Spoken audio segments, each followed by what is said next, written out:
Salut tout le monde, c'est Julien en compagnie de toujours Greg. Ça va Greg? Très bien pour ce premier show de l'année Royal Rumble, au top. Ouais, voilà. Bon, oui, c'est vrai, c'est le premier récap de l'année. J'avais oublié ça. Bonne année. Bonne année, c'est vrai. Avec 27 jours de décalage, c'est pas grave. C'est pas grave. Donc là, on se retrouvait en Floride, à côté de Tampa Bay, pour le Royal Rumble, hein, l'événement tant attendu. 4 matchs ce soir.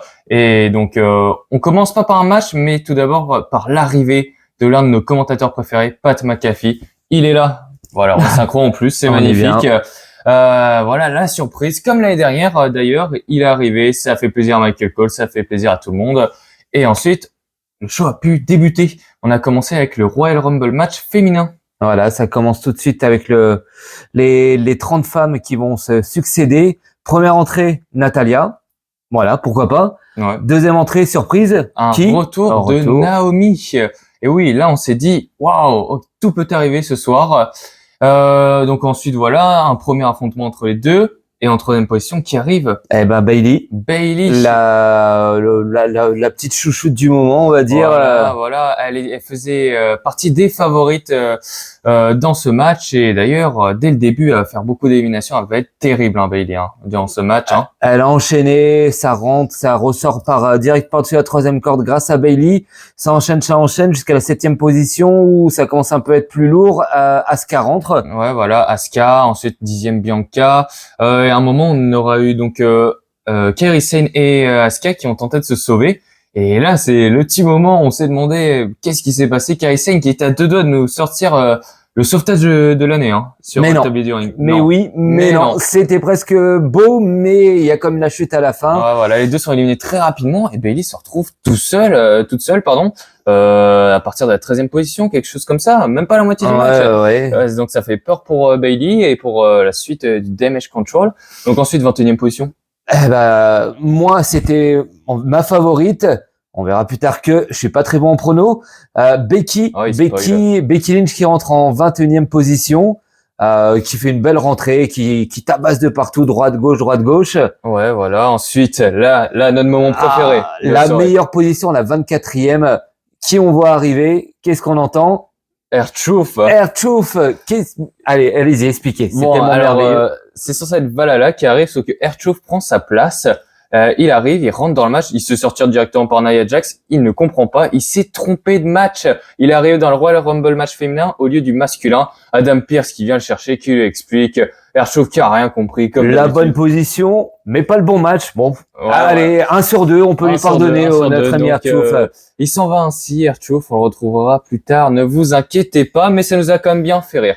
Ensuite, 28e position. Là, c'est un game changer, comme on aime les appeler. Deuxième surprise de ce Royal Rumble féminin. C'est Jade Cargill qui effectue enfin ses débuts, son premier match. Et ça va envoyer du lourd. Hein. Direct, elle élimine Nia Jax sans trop forcer, honnêtement. C'est la seule qui a réussi à la soulever de plus de 30 cm du sol. Tout le monde a essayé, personne n'a réussi. Elle arrive toute fraîche, elle la soulève. Et c'est fini pour Nia Jax. Voilà, on a oublié de citer aussi la championne de la TNA Knockout qui également est venue en 5e position si je ne m'abuse. Et donc autant vous dire que une fois de plus tout était possible dans ce Royal Rumble match, tout le monde pouvait venir. Voilà, on a plus de limite. Ensuite beaucoup de superstars NXT aussi, encore une fois, Roxanne Perez, Tiffany Stratton. Beaucoup d'entre elles qui vont faire des grosses performances. Et enfin, on arrive à la 30e position, la dernière. Et la 30e, hop, ni connu, on regarde. Mais oui, forcément, c'est un comeback. J'avais pas oublié, moi. C'est un comeback, en plus, elle est là devant, c'est la plus belle. Du la WWE, c'est Liv Morgan qui nous fait un retour après combien de mois d'absence? Pas mal. J'ai pas les chiffres comme ça. Bravo. Plus de 6 mois d'absence en tout cas, je crois depuis cet été, on l'avait pas revu. Ouais, voilà. Mais elle a eu un sacré impact durant le match. Donc on a eu Jade Cargill qui a éliminé Becky à la fin du match. Et franchement, ça c'était assez choquant, assez fou à voir. Voilà. Le trio du coup, le trio de fin. On a Jade Cargill, Liv Morgan et Bayley. Et alors que Liv Morgan effectue son Oblivion sur le tablier du ring pour éliminer Jade Cargill, eh bien, elle va se faire pousser par derrière. Petite filoute Bayley. Voilà, Bayley qui arrive par derrière, qui éjecte du tablier. Et c'est la victoire pour Bayley qui ira donc à Ousmane défier la championne de son choix. Voilà. J'avais vu juste une fois de plus. Victoire de Bayley, elle était dans les favorites et elle a tenu jusqu'au bout. Elle est rentrée en 3e position jusqu'à la 30e. Record ou pas record, je ne sais plus. Record de temps avec 1 heure et 3 minutes, c'est le record pour une femme. Elle a battu le record de l'année dernière de celle qui avait remporté justement le Royal Rumble match féminin, Rhea Ripley, qui est notre championne actuelle. Qui Bayley va choisir? On se doute un petit peu, mais on verra, on ne dit rien. Il nous reste 3 mois avant WrestleMania, donc on verra bien. On a un peu de temps encore. Voilà. Allez, sur ce, next. Prochain match de championnat, match que j'attendais tout particulièrement. Fatal 4-Way match. Roman met le titre en jeu contre Orton, Styles et LA Knight. Les 3 en même temps dans le ring face à Roman. Autant vous dire que le défi était taille pour le Tribal Chief. Et comment ça s'est déroulé, Greg? Ça commence équilibré. Non, pas du tout. D'abord, un petit spot. Tout le monde se tourne vers Roman Reigns seul dans son petit coin. Voilà. Et ça attaque à 3 contre le pauvre Roman qui se retrouve seul pour une fois. Il a pas l'habitude d'être seul en même temps. Et il se fait un peu défoncer dans son coin. Il arrive à s'en sortir. Donc après, on reprend la base d'un Fatal 4-Way. Ça se donne coup pour coup, chacun un peu pour soi. Avec des bons spots, franchement, ça envoie dans tous les sens. Je reprends la main, Greg, pour dire, chacun a eu... J'en peux plus de ces blagues. Chacun a eu son moment. LA Knight a un BFT sur Roman, le tombé, mais Styles qui vient et qui intervient. Ensuite, c'est Styles avec son Styles Clash justement sur Reigns, le tombé, mais c'est LA Knight aussi qui vient interrompre le tombé. Randy Orton, RKO sur les 3, mais là c'est Solo Sikoa, encore une fois, qui vient retirer l'arbitre, qui vient intervenir. Pas content. Seul moment négatif de ce match. Pas content. Ouais, on en a un peu marre. On aurait bien aimé que Roman, il soit un peu plus mis en valeur et qui tout seul comme un grand. Tout seul comme un grand. Il peut le faire et il a pas besoin de Solo. Voilà. Bon, Solo qui s'amuse à détruire tout le monde avec des Samoan Spike. Du Solo. Sauf qu'il fonce sur Styles, qui est au niveau de la barrière d'insécurité. Et alors là, Styles qui esquive un boulet de canon, qui traverse la barrière, qui a limite écrasé Samantha Irvine au passage. Ouais, mais du coup, ça met au moins Solo hors jeu. Donc on peut reprendre enfin le match à 4 qui était prévu, qu'on attendait. Tout le monde est KO. Oui, Styles arrive, phénoménal forearm sur Roman. Et il empile les 3 pour un triple tombé. Et pourtant, c'est un triple dégagement, Greg. Magnifique. Ouais, Randy Orton complètement en dessous. Ah oui. Et qui arrive quand même à lever son bras coûte que coûte sous 300 kilos j'allais dire de viande, mais de muscles plutôt, vu les gaillards. Voilà. Et ensuite, qu'est-ce qui s'est passé? Écoute, j'ai envie de vous dire même d'ailleurs, qu'après ce triple tombé, tout est revenu à l'avantage de Roman. Même si AJ Styles a tenté un retour, qui a été avorté par Roman Reigns qui a envoyé LA Knight dans les cordes, si je ne m'abuse. AJ Styles tombe et complètement KO. Et Roman le Superman Punch sur LA Knight et pour terminer le Spear de Roman sur Styles pour le tombé de la victoire et qui conserve aussi. J'ai adoré ce match honnêtement, sauf la partie avec Solo. On a l'habitude maintenant, on s'en doutait, mais le reste du match était juste incroyable et ça m'a mis en feu pour le reste de la soirée. Vivement que Solo trahisse la Bloodline et que on retrouve des basses scènes avec Roman parce que c'est le champion et il doit défendre son titre seul et il le peut. Il le peut. Donc déjà les 2 premiers matchs fous, on l'a pas dit, mais 5 étoiles. Pour moi, meilleur Rumble match féminin de l'histoire. Du coup, des Rumble match féminins. Franchement, tout était bien. Sur ce. Next. Ensuite. Petit match de milieu, on va dire. De milieu. Voilà. De championnat quand même. Match de championnat, mais qui était placé au milieu. Logan Paul, qui n'est pas là ce soir. Il vend ses bouteilles. Et Kevin Owens. Pour le titre des États-Unis. Pour le titre des États-Unis. Il faut le préciser. On va faire la Samantha. Du coup, ça commence, Logan Paul qui arrive très confiant. Et notre ami Kevin qui était plutôt dans une humeur, il était colère. Bon voilà, ça se rend coup pour coup, spot après spot, tout le monde tente. Un moment, Logan Paul On sent qu'il c'est compliqué, il arrive pas à s'en sortir face à KO, même avec One Lucky Punch, dégagement de KO, il demande à son pote comme d'hab de venir et de lui donner le point américain. Alors lui, on le connaît pas lui. Hein. Ouais. On le voit une fois par an, c'est quand Logan a un match juste pour aller donner son petit point américain. Ouais, mais et du coup, les agents de la sécurité qui le dégagent le mec. Mais là qui voilà. Eh bah, Inspecteur Gadget. Non, presque. Non, presque. Austin Theory et Grayson Waller. Donc pendant que Grayson Waller va aller parler aux agents de la sécurité pour laisser le pote de Logan, eh bien Theory va en profiter pour donner discrètement un point américain à Logan Paul. Sauf que ça ne se passe pas tout à fait comme prévu. Il tente avec le point américain, sauf que KO le chope au vol, lui il reprend et lui colle le coup de poing avec le point américain. On remet les choses dans l'ordre. Voilà. Logan tente le point américain contre de Kevin Owens. Kevin Owens récupère le point américain et là, Kevin Owens réussit le punch sur Logan Paul. C'est vraiment ce que je viens de dire. C'était pour remettre en place. C'est vraiment ce que je viens de dire, c'est ça. Et donc, ceci en découle ouais, sur... Donc, tombé de KO, qui s'apprête à gagner, mais à 2,99, l'arbitre arrête son compte. Sacré car arbitre. Il a vu le point américain sur la main de Kevin Owens. C'est une disqualification. Il a pas la filouterie. Logan Paul l'aurait caché le point américain. KO, c'est pas un filou. Il a gardé juste sur sa main. L'arbitre l'a vu. Et bah du coup, disqualification. Victoire. KO repart les mains vides. Ouais, victoire de Logan Paul qui conserve le titre US. Mais bon, KO s'est fait plaisir après le match. Il a pété la gueule, excusez-moi. Oui, c'était le but. Fallait que ça sorte. Au-delà du titre, je pense que le but de KO ce soir, c'était de mettre une petite dose à Logan Paul et il s'est fait plaisir après le match. Il lui a remis une droite avec le point américain. Il lui a mis un pop-up powerbomb à travers la table des commentateurs. Et après, il a même bouffé un bonbon, on a vu, en repartant KO. Et ça très intéressant. Ouais, franchement. Ça valait le coup de le dire. Franchement, je suis content de raconter cette anecdote. Qu'il mange un bonbon. Voilà, exactement. Il mange un bonbon. Bon app, Kevin, d'ailleurs. Voilà. Non, mais voilà, c'est fin de ce match. Donc, sur ce, next. Et on arrive au main event. Oui, après. Au main event. Voilà, il met la voix, il est content. Bon, après 3 matchs, on arrive déjà au main event. Hein, c'est le Royal Rumble match masculin. Masculin, celui que tout le monde attendait. Ouais, exactement. Et il a tenu ses promesses. Ouais, si. Moi, j'ai bien aimé. J'ai eu énormément de critiques qui ont déglingué le show en général et surtout ce match-là. Je suis pas trop d'accord. Il y a des choses que je peux comprendre, mais c'était beau. Là, j'ai bien aimé ce match. Bon, on commence. Allez. Donc, entrée numéro 1. Jey Uso, le voici. Entrée numéro 2.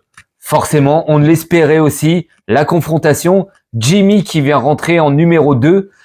Et du coup, pendant 1 minute 30, on a simplement ces deux-là sur le ring qui font face à face. Voilà.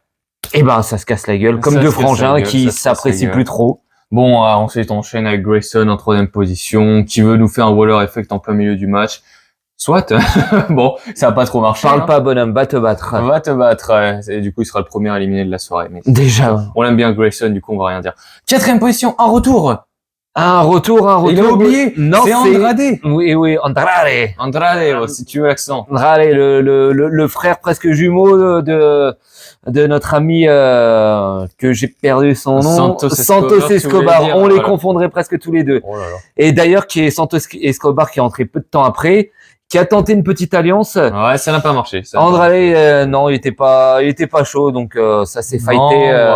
Voilà. Ensuite, on a eu beaucoup Carmelo. de monde. Carmelo et Nakamura. Tout le monde est un peu entré, chacun son tour. On a eu une confrontation entre Cross et Lashley. Oui, tu allais dire, Greg. Pas de grande surprise pour l'instant niveau, à part Andrade, pas de grosse surprise au niveau masculin. Voilà. Malheureusement. Donc tu me coupes juste pour dire ça. Exactement. Bon, bref.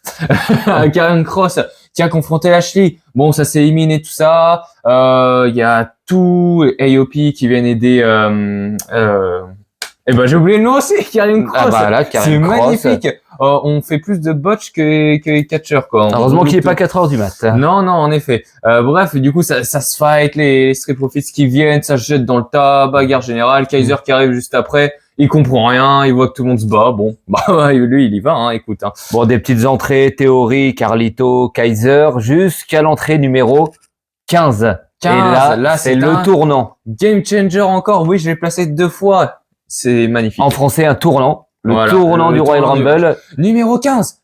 Cody Rhodes, le gagnant de l'édition 2023, donc l'année dernière si vous avez suivi, du Royal Rumble match, bien joué ça. Eh bien, il est là, il est prêt à défendre sa place. Et bah c'est à peu près tout ce que j'ai à dire pour le moment. Pour l'instant, il fait une petite rentrée tranquille. Voilà, il y va tranquille. Voilà. Au début, voilà. Donc, il veut être sur la durée, il veut pas faire 5 sorties et sortir lui-même. Il va dans la durée. Après, ça enchaîne Bronson Reed. Bon, pas fan. Pas énormément, rien contre le bonhomme, mais c'est pas un énorme fan du style, mais enfin bref. L'ami Kofi aussi ensuite. Il va encore tenter un sauvetage. Loupé. Voilà, vous attendiez peut-être à ce qu'on dise miraculeux, non, c'est fort. Non, c'était loupé. Encore une fois, c'est loupé. Il est vite sorti aussi vite qu'il est rentré. Ça fait 3 ans qu'il se loupe, ça fait peur. Mais enfin, bref. 18e. Gunther, le champion intercontinental. Là, c'est un game changer. Plus ou moins aussi. C'est quand même l'un des favoris, voilà. Ensuite, on a Ivar, Braun Breaker qui va nous faire une performance stratosphérique. Très grosse rentrée. Qui va détruire tout le monde. Qui va éliminer Omos Sausel, qui va éliminer tout le monde, tous les plus costauds. Bref, même une confrontation avec Gunther, on a cru qu'il allait l'éliminer. C'était fou. 22e position, on a qui? Pat McAfee. Pas tout. Tu le connais très bien, toi, non? On a déjà brunché une fois ou deux ensemble. Ouais, c'est ça. Pat McAfee qui rentre, qui sort de lui-même. Qui sort. Ouais, voilà. En fait, il voit qu'il y a Omos sur le ring, il y a tout le monde, il y a tous les plus costauds. Et il a dit, mais j'y vais pas, les gars, j'y vais pas. Et du coup, il est rentré et il s'est éliminé lui-même. Mais il a une élimination qui est la sienne. Oui. C'est à noter quand même. C'est déjà plus que beaucoup dans ce match, hein, n'est-ce pas, Kofi ou... Oui, c'est vrai. D'autres non, on fait moins. Ensuite, le Judgment Day revient parce qu'on a oublié de mentionner que Dominic était rentré entre temps. Ah oui. Et Dominic, qui est un de ceux qui est resté le plus longtemps dans le Royal Rumble. Donc JD McDonagh run, une fois que Dominic était là depuis au moins une bonne quinzaine de minutes. Non, il n'arrive pas à trop rentrer sur le ring, c'est la 24e position. C'est R-Truth, il est de retour, là il est dans le bon match. Et il va faire rentrer dans le ring JD McDonagh qui est complètement sonné, voilà. Et il va se ressortir direct après. JD McDonagh, bon bref, laissez tomber, hein, c'est catastrophique pour le Judgment Day ce soir. R-Truth qui rentre et qui se croit dans un tag team match. On le voit ici, il tend la main pour faire le tag à Dum Dum. Bon, ça marche pas du tout. Sauf que si Dum Dum va réussir à se dégager de Gunther à un moment, il va aller faire le tag, alors là, R-Truth est en feu. Et ça nous a quand même bien fait rire. Ouais, mais R-Truth, de toute façon, c'est le perso presque du moment. On attend chaque apparition. Bon, il a tenté quelques petits moves, jusqu'à temps. Bon, après, il y a l'entrée du Miz. Sympa. Et après, le Priest qui rentre. Et qui était vénère. Alors là, R-Truth, il a éliminé. Éliminé. Avec 2 I. Et c'est là qu'on se rend compte que on pouvait penser une petite amitié entre notre ami Priest et le R-Truth. Que nenni, Priest sont rentrés. Il n'arrive pas à parler non plus. Il fracasse R-Truth et il va le sortir rapidement et le pauvre R-Truth aura pas fait long feu non plus dans ce Rumble. 27e position, c'est un game changer. Je l'ai placé 3 fois, je suis fier de moi. CM Punk, the best in the world. Eh bien, c'est son premier match télévisé depuis le Royal Rumble match 2014. Rendez-vous bien compte, Greg. Je rends compte et c'est la première fois personnellement que je le vois réellement se battre à la WWE. J'attendais ça. Il paraît une entrée timide, un peu comme Cody. Un petit peu. Bon, à part une élimination de Dum Dum, hein. Oui, c'est lui qui, voilà. Déjà, il élimine Dominic. C'est déjà un bon début. Jey Uso va également se faire éliminer, alors que c'est celui qui aura tenu le plus longtemps dans le match, je crois bien. 52 minutes. Cody, je ne sais plus trop. Non, c'est Jey. C'est Jey, voilà. 52 minutes. Pas mal. Ouais, mais quand même pas mal. En même temps, fallait tenir 1h11 pour faire comme Gunther. Ensuite, Ricochet, un petit retour. Voilà, ça faisait longtemps. Quelques petits spots sympas. Quelques petits spots. Ensuite, c'est Drew McIntyre, 29e position. Et ensuite, pour terminer, grosse surprise numéro 30. On attendait une grosse surprise. On attendait un grand nom. Bon. On a eu Sami Zayn. Sami. On l'aime bien, Sami, mais on s'attendait à quelque chose d'un petit peu plus... Bam. Exactement. Je m'exprime très bien ce soir. Exactement. Bon, un retour. Hein. Ça reste un retour. Ça reste un retour. Bon, alors Drew McIntyre qui va nous sortir l'élimination la plus stratosphérique que je n'ai jamais vue de ma vie sur Ricochet. Ah, magnifique. Je ne saurais même pas comment la décrire. Donc tant pis, vous débrouillerez. Vous regarderez les récaps avec. Il attrape par le pied. Il lui fait faire un 360 par-dessus la 3e corde. Ça paraît irréel comment vous l'expliquez.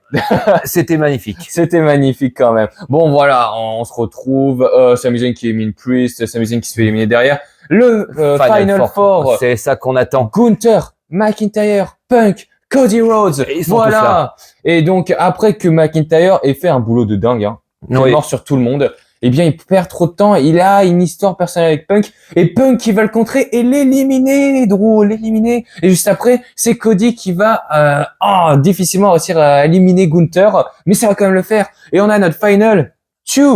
C'est les deux favoris. Cody, Punk. Voilà. On sait pas qui va gagner. Si les paris étaient ouverts, tout le monde aurait parié soit sur Cody ou sur Punk pour la victoire. Eh ben, ça nous avance pas plus que le final 2, je sais pas si ça se dit, reste entre Cody et CM Punk. C'était un match dans le Royal Rumble. Voilà, c'est ça. Et ça a été très dur pour les deux hommes. On a d'abord eu un crossroads, mais pas assez d'énergie pour Cody pour aller chercher de l'élimination. Ensuite, pareil, Punk, GTS, il retombe, les deux sont KO. Et ensuite, alors que Punk tient le match, GTS, hop, il est contré par Cody qui attrape sa jambe et qui va le projeter et l'éliminer.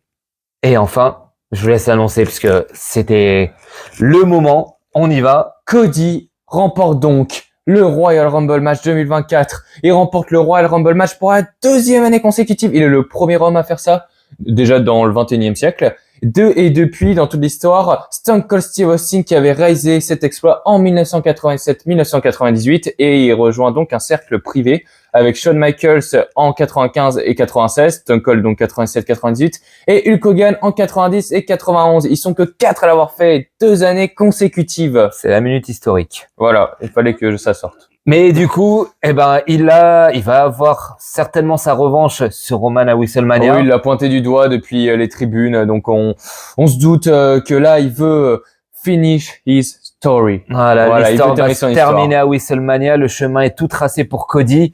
On a hâte de voir ce match. Il y a encore un peu de temps avant, ça va, je pense, un peu se frictionner pendant quelques mois jusqu'à WrestleMania, mais là du coup tout est ouvert. Le titre de Roman commence un peu à lui brûler les doigts. Mais j'ai une question donc. Allons-y. Oui, écoutez-moi. Et à propos de Punk, que faire de Punk maintenant? En finale, est-ce qu'on aura quand même le Punk Rollins pour le titre du monde poids lourd comme on l'attend pour la plupart à WrestleMania? La question, pour l'instant, on n'a pas la réponse et c'est pour ça qu'on a hâte de découvrir la suite. Et c'est tout.